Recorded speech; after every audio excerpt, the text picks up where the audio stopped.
Hello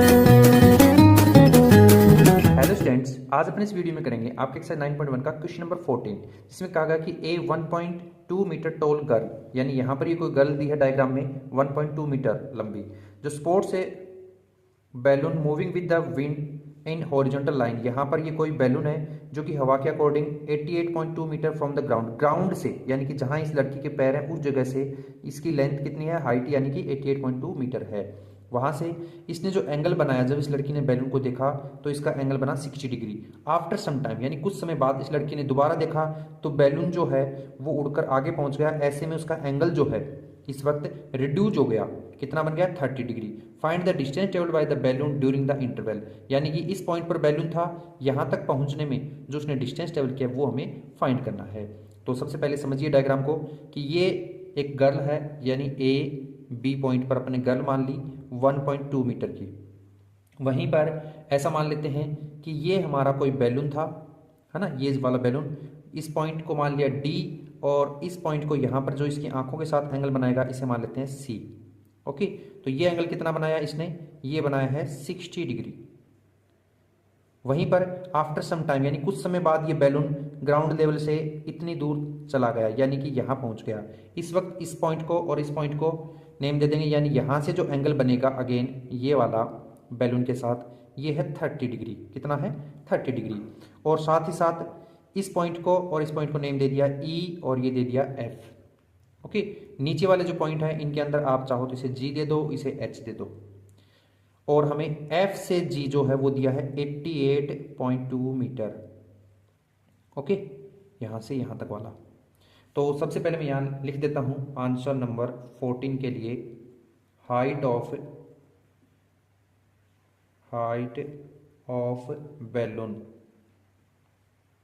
balloon from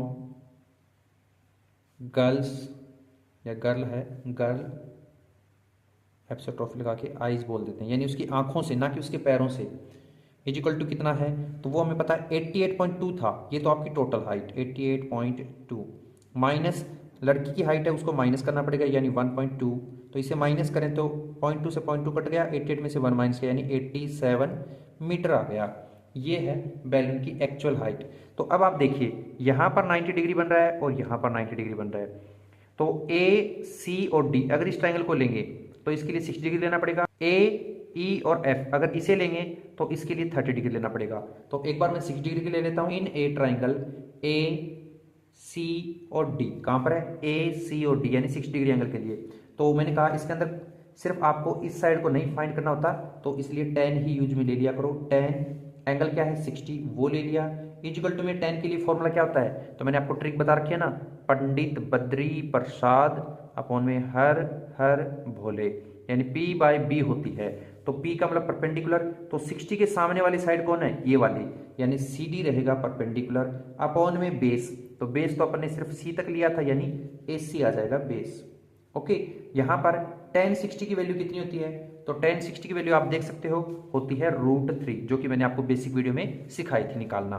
तो यहाँ लिख लेंगे √3 इक्वल टू में C से D हमें पता है क्या, जी हाँ हमें पता है, अभी बताया था ना कि 87 मीटर, यानी ये माइनस करने के बाद जो आई थी वो डिस्टेंस, तो इसे लिख दिया 87 अपॉन में ए से सी हमें नहीं पता, ए से सी को रहने देते हैं, इसको ले चलते हैं इधर, तो ए सी इधर डिवाइड में इधर जाके मल्टीप्लाई में, वहीं √3 इधर आ जाए तो 87 अपॉन में √3 आ जाएगा डिवाइड में। इसे रहने देते हैं ऐसे ही, रेशनलाइज नहीं करेंगे क्योंकि हमें ये मेन आंसर नहीं है, आगे माइनस करके दिखाना है, तब इसको सोल्व कर देंगे। ओके, अब अगला ट्राइंगल ले लेते हैं, ये वाला ए ई एफ। तो मैंने अगेन कहा इन ए ट्राइंगल ए ई एफ, इसके मुताबिक एंगल क्या है 30, यानी ये ले लेंगे tan 30 degree is equal to में वही परपेंडिकुलर, यानी 30 के लिए परपेंडिकुलर ये रहेगा, यानी E से F, तो इसे लिख देंगे E से F अपॉन में इसका बेस, इस बार बेस रहेगा A से E, यानी A से E रहेगा बेस। tan 30, तो tan 30 मैंने आपको निकालना सिखा रखा है कि 1 अपॉन में √3 होता है। क्या होता है, 1 अपॉन में √3 इजिकल टू में ई एफ, तो ई से एफ यानी कि लड़की की जो आंखें हैं वहां से और बैलून जो है वहां तक का डिस्टेंस, यानी 87 ही है। अपॉन में ए ई हमें नहीं पता, इसको ऐसे ही रहने देते हैं। ए को इधर भेज देंगे, √7 को इधर भेज देंगे, तो ए ई इजिकल टू क्या आ जाएगा, 87 और √7 इधर डिवाइड में था, इधर मल्टीप्लाई में, यानी कि √7 यहाँ आ जाएगा। ओके, तो ये हमने इसको सोल्व कर दिया। अब हमसे पूछा क्या है, हमसे पूछा कि सी से ई निकालिए जी। तो क्या कहते हैं कि नाउ ए ई कहाँ पर है आपका, ए ई ये रहा ए और ये रहा ई, ये हमारे ए से सी यानी ए से सी ये और प्लस सी से ई, सी से ई के इक्वल है। ए से ई की वैल्यू, ए से ई की वैल्यू हमने यहां निकाली है, यानी डाल दीजिए 87√3 इजिकल टू में ए से सी, ए से सी कितना था 87 अपॉन में √3, तो इसे लिख दीजिए 87 अपॉन में √3 और प्लस में सीई, सीई वही है जो बैलून ने डिस्टेंस डेवल किया था, ये हमें फाइंड करना इसलिए इसे रहने देते हैं। ये इधर प्लस का इधर जाके क्या हो जाएगा माइनस का, यानी क्या लिख सकते हैं 87√3, ये जो था एज इट इज आ गया, माइनस ये इधर आया तो 87 अपॉन में √3 इजिकल टू में आपका सीई है वो सीई आ जाएगा। इसके नीचे मान लेते हैं 1 और इसका ले लेते हैं एलसीएम। जब एलसीएम लेंगे तो ये क्या आ जाएगा √3 आ जाएगा। इसके नीचे 1 है यानी √3 इसमें बचा और इस √3 से मल्टीप्लाई होता क्या आएगा 87, एक √3 ये है और एक ये डिवाइड वाला, यानी कि √3 से √3 तो 3 आ गया, माइनस 87 है ही इजिकल टू में आपका सीई आ गया। अब इसमें 87 और 87 कॉमन आ रहा है, कॉमन निकाल दीजिए, अंदर क्या बचा, इसमें तो बचेगा 3 और माइनस इसका 87 बाहर आ गया, कुछ नहीं बचा यानी कि 1 लिख देंगे, ब्रैकेट कर दिया क्लोज, अपॉन में √3 है उसे लिख दीजिए √3 इजिकल टू में आपका सीई है उसे लिख दीजिए, लिख दिया।